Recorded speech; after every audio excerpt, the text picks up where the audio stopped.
Hello, hi, and welcome to another episode of Wellness in the Workplace. My name is Mbali Motsoeneng, and I am your host. Wellness in the Workplace is a podcast that aims to equip new and experienced professionals with the tools and insights to navigate challenging workplace dynamics. And in today's episode, we are talking about how you can build authentic and genuine connections within your network as you grow and advance in your career. And I have with me in studio today Mbali Motsoeneng, who is a public policy advisor. She was part of the 2019 Mail and Guardian Top 200 list under the Politics and Government category. She's a Global Shaper alumni and currently a master's student at the Hertie School of Governance. Welcome to Wellness in the Workplace, Miles. Thank you for inviting me. Thank you so much for making the time to be here today. Thank you. I know you're a very busy woman. And yeah, you were the perfect guest actually for this topic. When I thought about how to build authentic networking skills, you honestly came to mind, because I think over the years I've watched you navigate different environments, different roles, and being able to just leverage your network to be able to do that. But before we get into the meat of our topic, can you tell us a bit more about who Mbali Motsoeneng is and give us a brief overview of your career? Thanks for the platform. So essentially, I've had quite a long journey. I have about 12 years experience, and really it started in the communication sector. Yes. So actually we met while working at UJFM as news reporters. Yes. And essentially just starting there was just me trying to use my voice in order to share information with society. And after a year of doing that, I was like, no, I need a challenge. I need something that's more about social impact. People have a lot of issues that they want to discuss. And so basically, while I was studying public governance at the University of Johannesburg, I came across a lot of issues relating to healthcare, also from a personal experience, because I'd seen people going through healthcare issues, and I was like, I need to tap into public service. So essentially from comms, I went into public service in terms of studying, worked for an international organization on public financial governance in Africa. And from there, that's where public service started for me. Pivoted into private sector, but back into public sector again. So really it's been a combination of technology, political science, international governance, and essentially that's how it started. Awesome. Yeah, and you've been in different spaces, like you said, in the private sector, public sector, and also a bit in education, with some of the work that you've done via your academics. But how did you start building your network? When did this start? Were you even aware that is what you were actually doing, that you were building a network of people that you could tap into in different aspects of your career? It's a very pertinent question, right? Yeah. And I think this session really, I think it's important because for me, it started, I think, in university. So in the last year of my first degree, one of our lecturers told us that, listen, your first assignment for this year is to connect with people in the industry. Okay. And at the time, I was studying corporate communications, and I was like, okay, interesting. I want to be in the comm space. And so what do? I went on Twitter because that was the platform, and I went there, and it was scary, to be honest. But for me, it was very important to test out the industry by talking to the people that are already active in the industry. So I started there, and I literally started having conversations with people, and then when I was having those conversations, people were engaging back. And so wait, were you DMing them, or were you just mentioning them in a post or something? Girl, I was DMing and as well as I was DMing in the beginning, because that's where you're like, hey, I'm Mbali, I'm studying this, and I'm supposed to test out the industry, so can we have a conversation about branding or reputation management? And then when I got comfortable, I think that happened when I was starting to do research. So you can just randomly go in and DM, or you could do more research, and then you're more comfortable in actually posting the stuff. And so for me, it really developed further when I started really researching about what is it that I wanted to engage about. I wanted to be informed. I needed to understand what is the information that I'm trying to put out, and what am I trying to also receive back. So it really started there, and I think it just kept on growing over the years, where I started being really comfortable with understanding the issues that I wanted to discuss, the knowledge that I wanted to gain, and also just the value of just like learning from other people. Yeah. And I think you've done that so well because, I mean, in your career in politics, a lot of that did stem from your network and the connections that you had in that space, right? But based on what you've described and how you've described in terms of engaging with the connections that you've identified, why do you think networking is important? And how can it benefit you as a person? I think, I mean, when you start your career, it's important because it gives you an insight in terms of where you're trying to head to. So, for example, there's one thing studying as a young person, but there's another when you actually want to tap into other people's experiences. And it doesn't mean that you are trying to own other people's journeys. It just means that you're trying to filter out, is this the space for me? So for me, networking was really about tapping into other people's experiences, other people's ideas on the industry that you want to enter into. So networking is really just soliciting all of that information and then trying to see, is this really aligned to like the place that I want to go to career-wise? So it's like a test drive of like the career. But then you don't make it your end and be all, right? It's just like one of the tools that you use. But I think further on in my career, I mean, I've worked for quite a while now. For me, networking is also just learning from my peers because we call ourselves like experts. Oh, I'm an expert in policy and development. Sure, you've got the experience, but I mean, it's also saying sometimes you can sit back and learn from other people. You know, there are best practices, there are other frameworks, there are other ways of like solving issues of society. And so for me, I always have to keep an open mind. And how I do that is either going to a conference or attending, you know, sessions or events that are related to the things that I'm doing because I have to keep an open mind. I don't know everything. Exactly. And that's how you grow. That's how you evolve. And that's how you're able to, I guess, derive value in your networks when you learn from people and you're able to impart, I guess, your learnings onto them as well. But would you say that there are different types or classifications of connections that you have in your network? And if so, how do you then classify that? How do you evaluate, you know, who belongs to what category and, you know, what you should reach out to them for? Very interesting. I think for me, it's really about the different stages that I've had in my career, right? And also different seasons, I think, in my life. So if I look now, actually, maybe let me track back. So starting my career, I mean, went through a graduate program and I basically got into an environment where you were exposed to like the senior leaders of the company. And you just had to get comfortable because they were like, we are having this event with like CEOs and like the heads of the departments. Go and have a chat with them because this is how you're going to propel your career forward. So I was like, okay. Networking was big in that program. It was big. Yeah, exactly. You're a part of it and it was big. It's literally like you're in the ocean and someone's like, oh, sink or swim. And you had to make it work, you know? And so for me, I could classify it as when you start your career, it's really about having an insight, right? As I've said before. But when you progress and you're like maybe like mid-professional, mid-career, you are kind of tapping into the space where you want to grow into a leader in the future. But before you grow, you need to know, okay, what has been the journey and what is my personal journey? Because for me now, it's more about, okay, I'm trying to build myself as a leader. You know, I see myself one day managing people, so I need to tap into myself. So the networking I'm doing now is more like personal, like coaching. You know, it's more getting into fellowships where they focus more on like people that are experts in the industry, but really have to deal with the inner self, you know? And then maybe 5 years ago, it was about, you know, I'm trying to be an expert in like policy on health or in energy, whatever topic it was. So for me, that networking was very topic specific. Got it. Because you can start as a generalist, which is what I did. But then I was like, okay, now I want to grow. I want to be an expert. You want to specialize. So really for me, it's like there's the personal leadership. There is the networking to be an expert in something.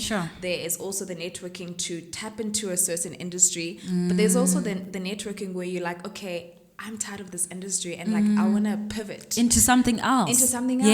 Or sometimes I was speaking to myself, I was like, Mbali, you're getting a bit boring. You're always in government and policy.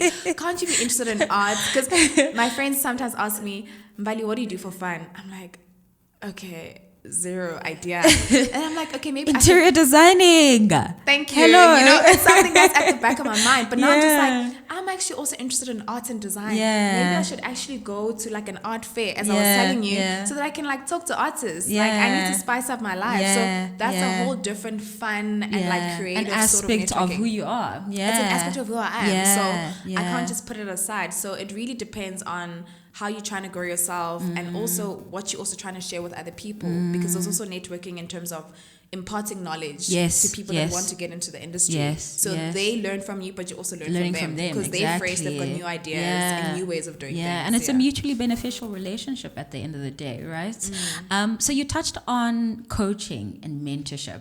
So I want to go into that because I know you're also big on mentorship or having mentors. How do you think that has enriched your network and how that has enriched, I guess, your ability to tap into different people and different spaces, because it doesn't come naturally, you know.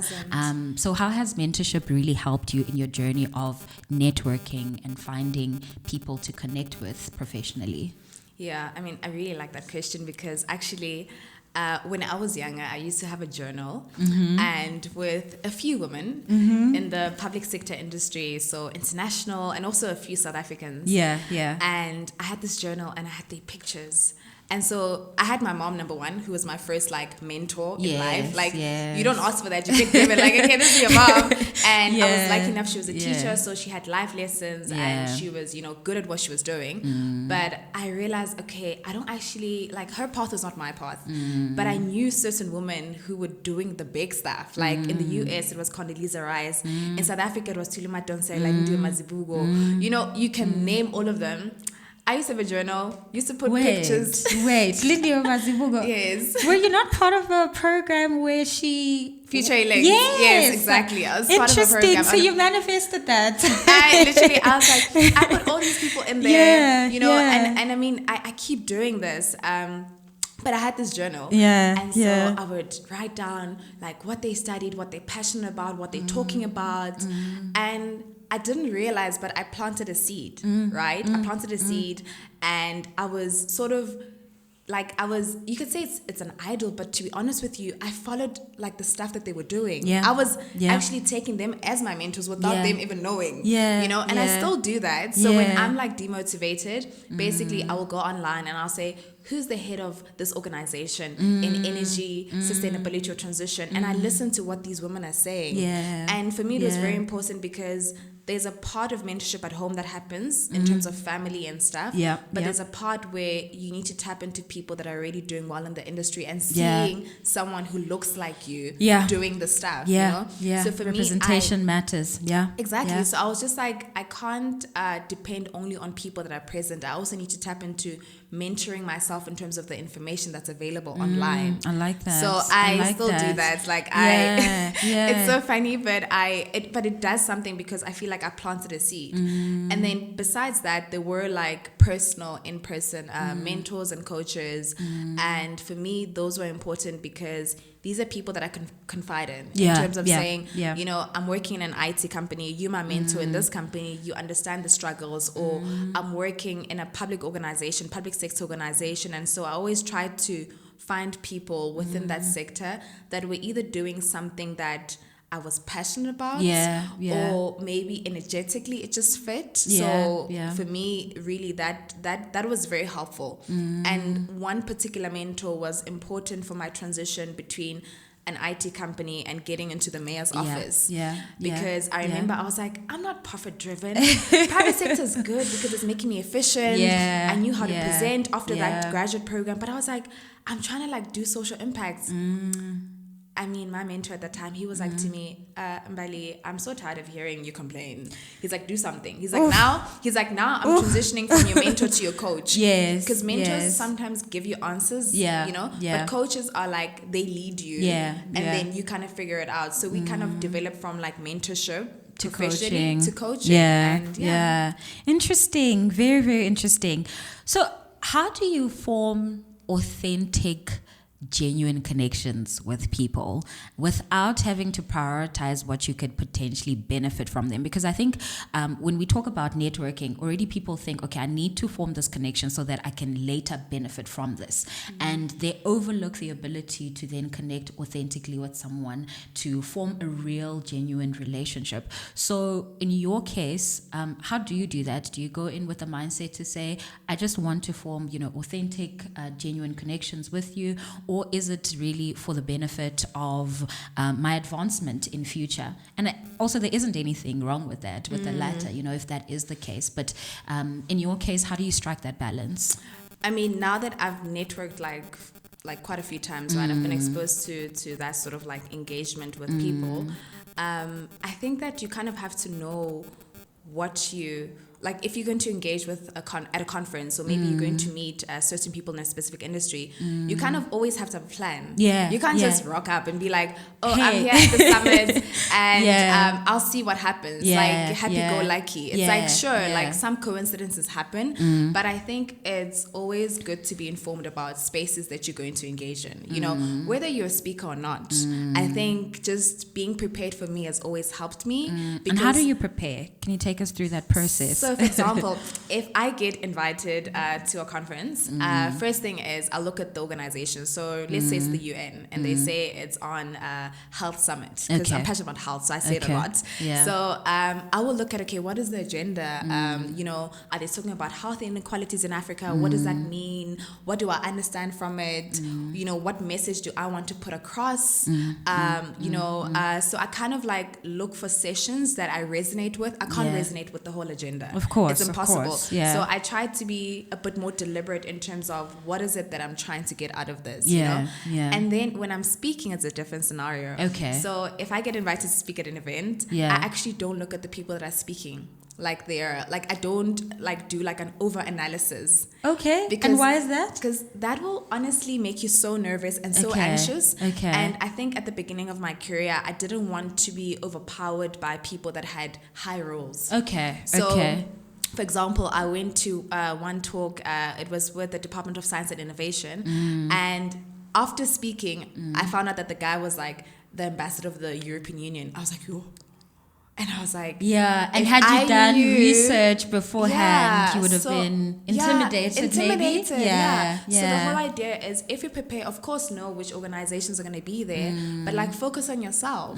Like these people invited you for a reason, for a certain expertise or for a certain experience. So rather leverage that part and within then yourself. Later on, when you find out that, oh, this is someone from the EU, okay, let's talk about how you're going to invest in Africa. Because now you've authentically yourself, but now you're like, okay, now let's connect. So for me, it's really tapping into what are the resources that you need. What is the area that you're trying to tap into? Is it authentic? It's authentic if you do the research and it resonates with you. But also there are like sort of networking that's not authentic. I was actually thinking about it right now, and I'm thinking, you get a job, right? And let's say you're a partnerships manager for an organization, and they put you on projects that you're not passionate about. For me, that's like you're doing the networking because it helps you to complete a task. Okay. So you can't really like step away from, if you want to call it inauthentic, you can't step away from it, because sometimes you just have to do the job. And it means that you have to form relationships. So like forming relationships for me is also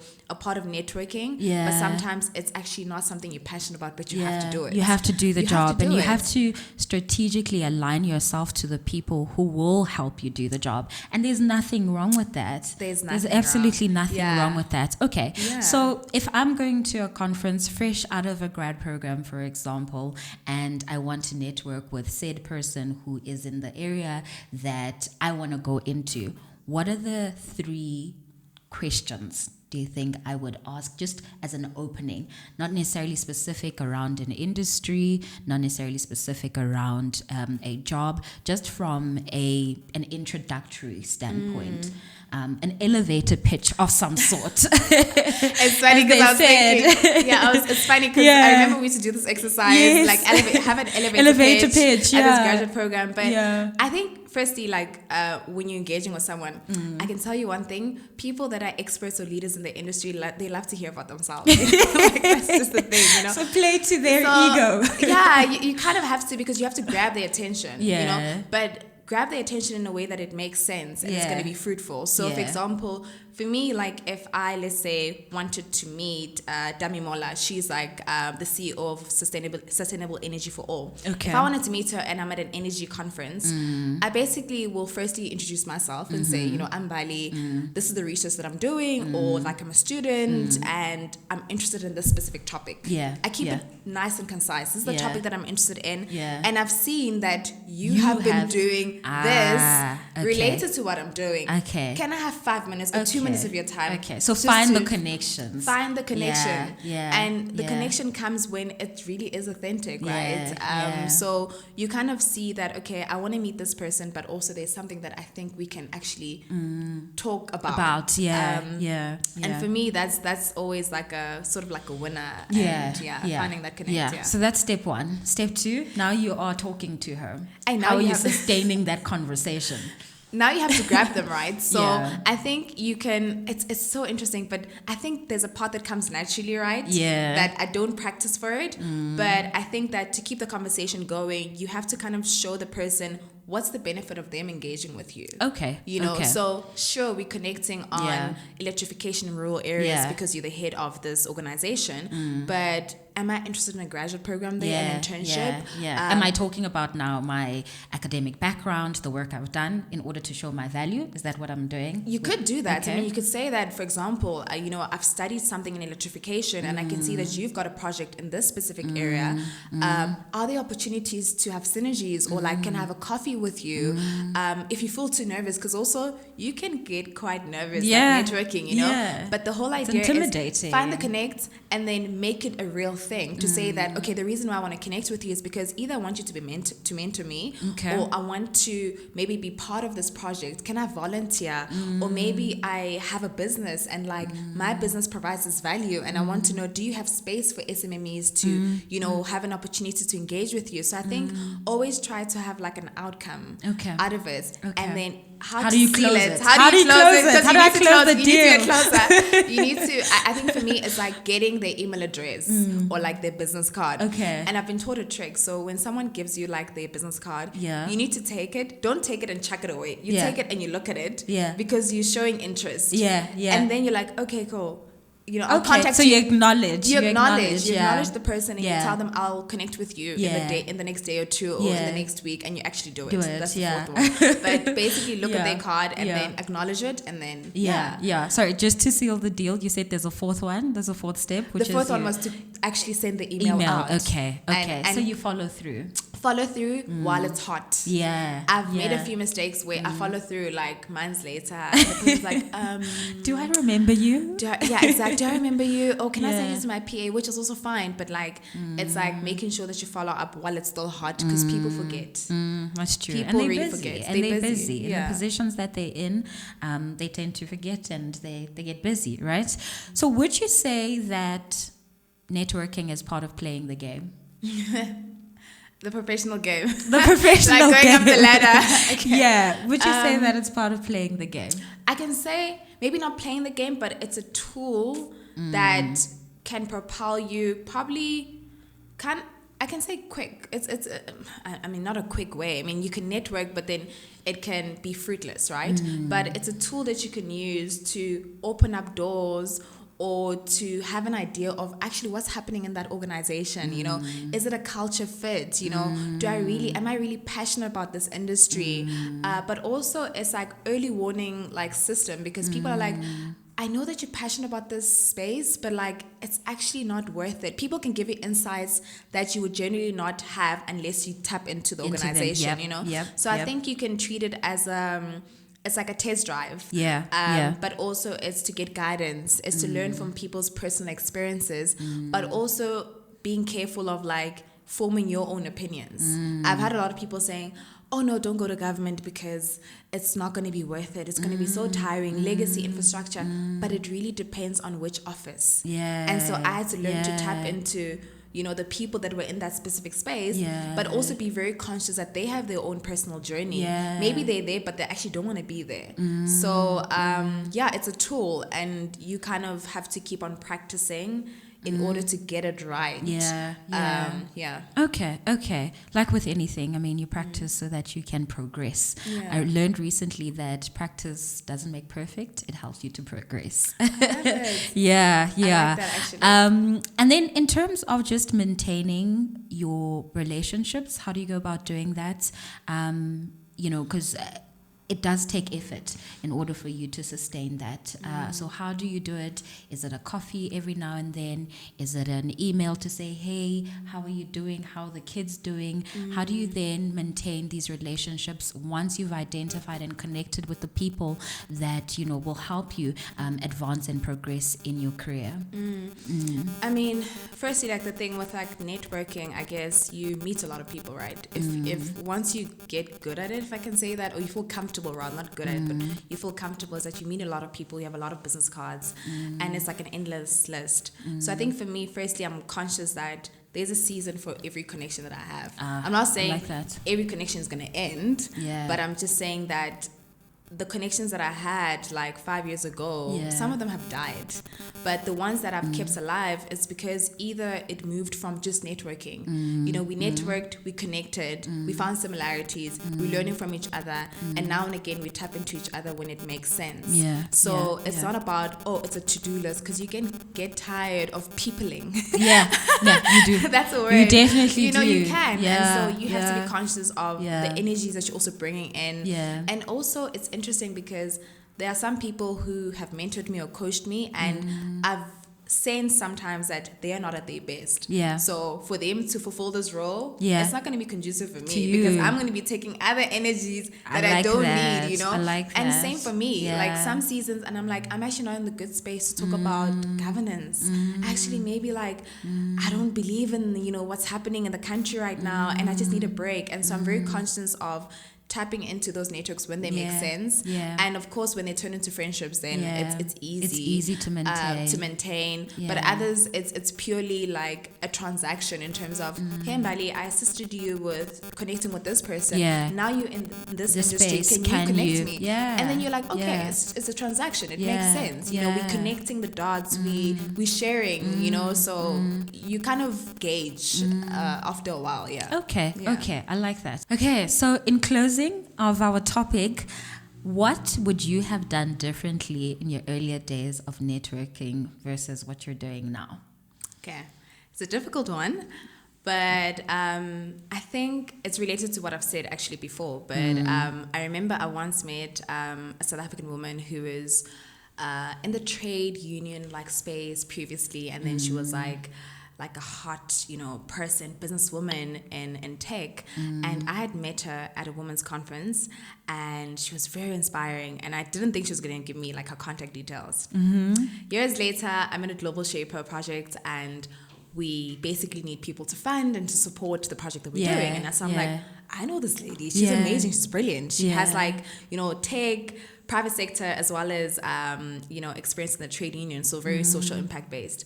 And I had to connect, but I decided that I would share it with my fellow colleagues to go. So basically what I did, number one, is I contacted her PA, and I was like, hey, I want to have a meeting with this lady because we're doing this project, and she was interested, so we grabbed her attention. I was like, perfect, I've done the good work. Did I not send the connects to my fellow global shapers to go on my behalf?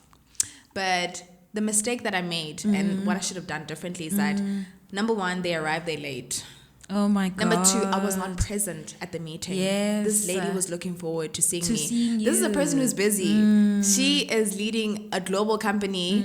I make, the first advance, and I'm not present.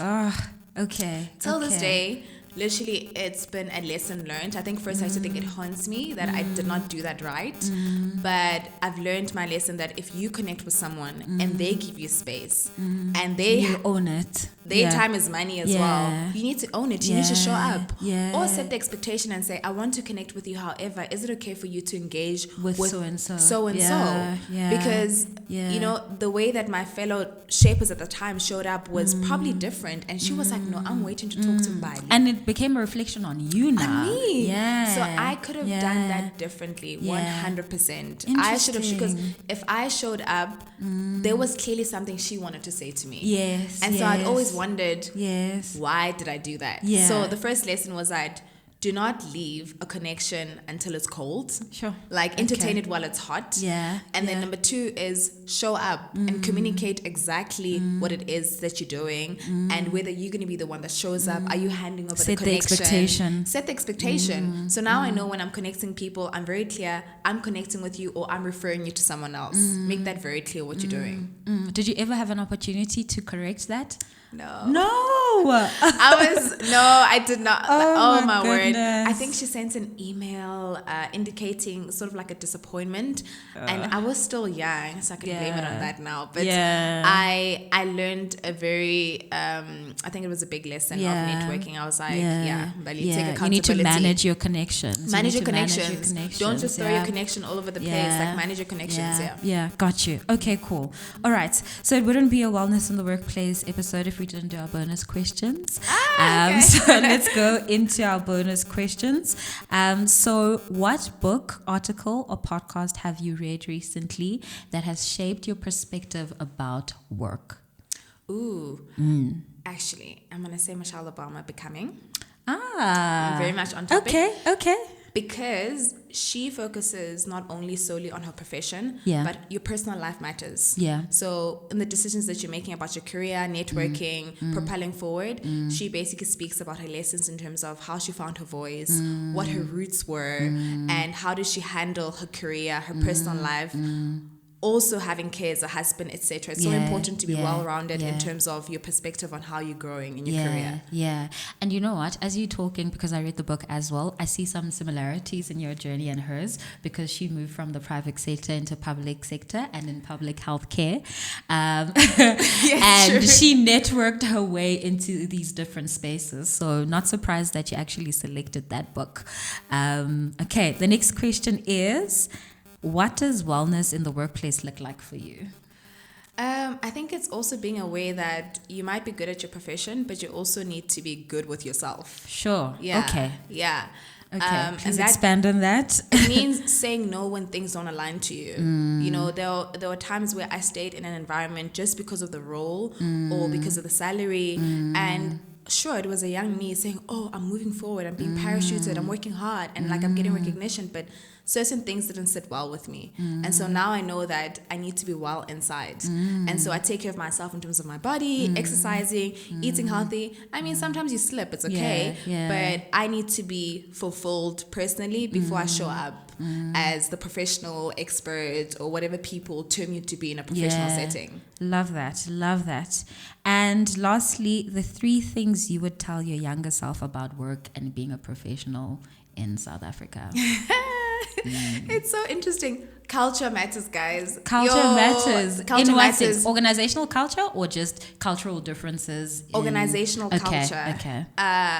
Do people listen to, I mean, are you part of the culture in terms of, do they understand you? Do you understand them? Are you aligned? Because of course you might be passionate about the industry, but like, if it doesn't fit with you, like be okay with saying, okay, let's fix this, or like it doesn't work. So culture for me matters. So I always check the culture before I get into the organization. So that's networking helps me to understand the culture. And there are times when I was like, I'm not taking this role because no, it doesn't sound like me, you know.